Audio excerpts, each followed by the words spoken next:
मलाइका अरोड़ा का अरबाज खान से डिवोर्स हुआ था। दोनों ने करीब 18 साल साथ बिताए लेकिन फिर अलग हो गए। कहा जाता है कि दोनों के बीच काफ़ी समय से मतभेद चल रहे थे और मलाइका का अर्जुन कपूर के साथ कनेक्शन भी बाद में सामने आया।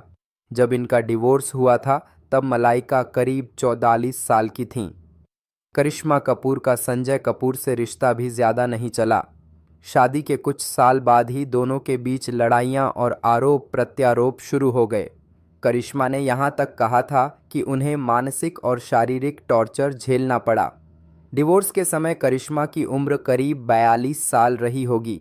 अमीषा पटेल का शादी तो नहीं हुआ था लेकिन उनका एक लंबा रिलेशनशिप था निर्देशक विक्रम भट्ट के साथ। बाद में दोनों अलग हो गए क्योंकि प्रोफेशनल और पर्सनल चीज़ें मिक्स होने लगी थीं। उम्र ज़्यादा मायने नहीं रखती थी लेकिन यह उनके करियर के शुरुआती दौर का हिस्सा था। मनीषा कोइराला ने सम्राट दहल से शादी की थी जो नेपाल के बिजनेस फैमिली से थे। शादी ज़्यादा दिन चली नहीं, करीब 2 साल में ही ख़त्म हो गई। मनीषा उस वक्त करीब 42 साल की थीं। उन्होंने बाद में कैंसर से जूझने के बाद एक नई जिंदगी शुरू की। कंकणा सेन शर्मा और रणवीर शौरी की जोड़ी इंडस्ट्री में अलग ही थी।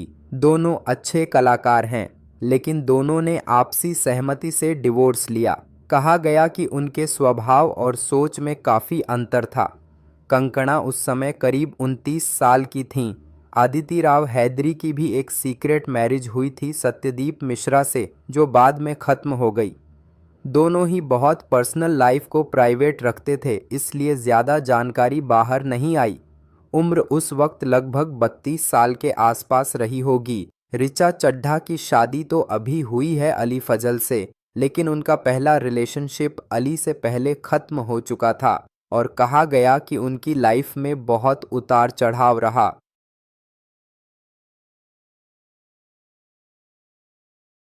रेखा का रिश्ता मुकेश अग्रवाल से बहुत ही दुखद रहा। शादी के कुछ महीनों बाद ही उन्होंने सुसाइड कर लिया। रेखा को इस हादसे का बहुत सदमा लगा था। तब रेखा की उम्र करीब 47 साल के आसपास रही होगी। पूजा भट्ट की शादी मनीष मखीजा से हुई थी लेकिन करीब 11 साल बाद उनका डिवोर्स हो गया। पूजा ने खुद कहा था कि दोनों अलग अलग हो चुके थे लेकिन नफरत नहीं थी। उम्र उस वक्त लगभग 43 साल रही होगी। और बात करें तलाक की तो सिंगर एक्ट्रेस सोना महापात्रा और राम संपत की शादी में भी काफ़ी उतार चढ़ाव आए थे लेकिन उन्होंने अपने रिश्ते को संभाला। इसलिए ज़रूरी नहीं कि हर रिश्ते में तलाक हो लेकिन जब दो लोग खुश नहीं होते तो अलग हो जाना ही सही होता है।